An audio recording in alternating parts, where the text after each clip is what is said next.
Empreinte. C'est ici que débute mon propos. Une trace sur du papier et quelques mots lus à voix haute. Footprint, dit-on aussi en anglais pour qualifier le changement global. Alors je me prête au jeu. Voici mon témoignage. C'est l'histoire d'une balade, le long du littoral. Au bout du bout comme j'aime à le dire souvent. Là où le vent souffle et les vagues se déchaînent. Là où la nature est restée intacte, inchangée, pareil au paysage décrit par Victor Hugo dans son exil anglo-normand. Le cap de la Hague m'a marqué indéniablement. À l'ouest de Cherbourg, au milieu de la Manche, nous sommes au Finistère normand. Ce matin-là, il avait plu abondamment. Le sol est détrempé, les rivières déchaînées. 25 ans que je foule cette terre et pourtant je suis toujours surpris. La lumière, les reflets, les contrastes et couleurs sont chaque fois différents. Mais je sais que vous connaissez chacun à son endroit à lui, son lieu de ressourcement. Ma balade commence au Petit Port, au plus petit de France à 2 digues, comme on aime se le rappeler fièrement. C'est là que mes grands-parents se sont rencontrés, ils y faisaient leur pâté de sable. Une trace, un signe sans doute, une empreinte, là encore. C'est là que j'ai appris à nager, à sauter de la digue, à pêcher, en bref, à tisser ma relation avec la nature, à me construire en tant qu'humain, me faire terrien et puis un peu marin.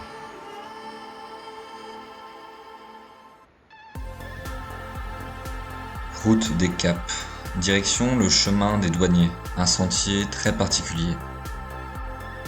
Historiquement, on y luttait contre les contrebandiers venus des îles voisines. Aujourd'hui, c'est un chemin de grande randonnée qui sinue le long des rochers escarpés. Ce panorama-là, combien de fois déjà l'ai-je admiré? Et pourtant, année après année, je ne m'en suis toujours pas lassé. Et c'est aujourd'hui avec une joie non dissimulée que je souhaitais vous le partager. Sous mes pieds, la gadoue colle et ralentit mes pas. Les flaques, elles, font ploc-ploc. La route que j'emprunte portera certainement mon empreinte. Cette nature, sous mes yeux, n'a rien de naturel. Les gens du coin l'ont modelé, travaillé, façonné. Ici, une église, ou plutôt une chapelle, pierre du pays pour la toiture, granit pour les murs. Au loin, le sémaphore pour aiguiller les marins. Des barbelés, quelques piquets de bois pour séparer les enclos, là où galopent l'été les moutons de Pré-Salé. Tout ici témoigne pour moi d'une relation spéciale à la nature.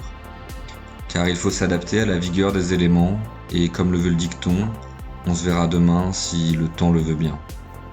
Toute une histoire. Les traces de l'homme sont ici omniprésentes, mais elles restent modestes. Quelques blocs de granit adroitement assemblés contemplent l'horizon quand d'autres sont tombés.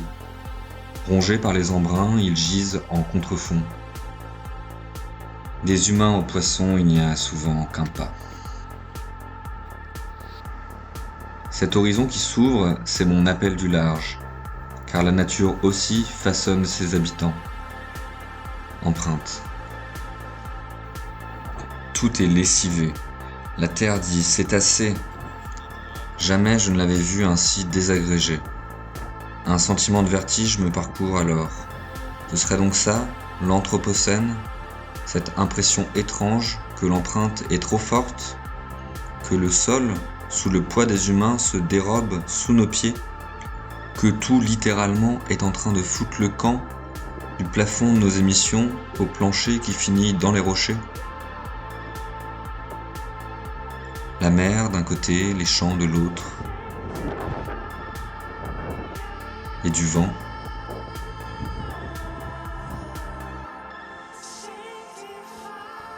Et de l'eau. Sauvage, dit-on. Élevage. Maison. Qu'est-ce qu'on a bien pu faire pour passer de cet habité-là? Soigner. Emprunter. Le paysage normand dans ma tête, c'est ça. Des chemins, des murets. Des vaches tranquillement installées, le ciel et la mer qui se confondent, le bleu et le vert qui se répondent.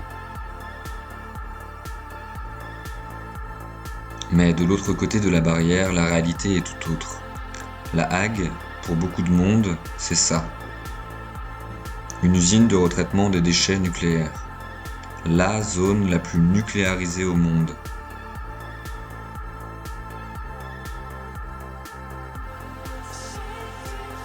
Un endroit invisible et pourtant imposant, omniprésent dans le paysage.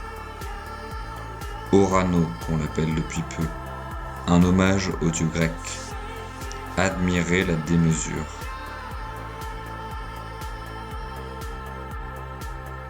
Ce portrait de paysage est-il vraiment fidèle? Allez savoir, c'est le mien. Sans doute devrait-il être plus complexe. Car au-delà de l'usine, c'est le chemin des douaniers, c'est le phare de Goury, ses maisons et ses gens. C'est cette nature que j'aime tant, et c'est peut-être l'usine qui le permet indirectement, en offrant un emploi à tous ses habitants et en décourageant les effets délétères d'un suraménagement. Entretenir cette mémoire et laisser mon empreinte, telle était mon envie, pour conserver l'espoir de se dire ce en quoi l'on veut croire, ce à quoi on tient tous. Ce à quoi on tient tous, au lien à cette terre et au lien entre nous, humains et non-humains. Cultivons cet esprit, il faut en prendre soin. Empreinte, marque, forme laissée par la pression d'un corps sur une surface. L'empreinte, c'est ce galet, c'est ma grand-mère, c'est cette peinture, le petit porc, sa signature, empreinte.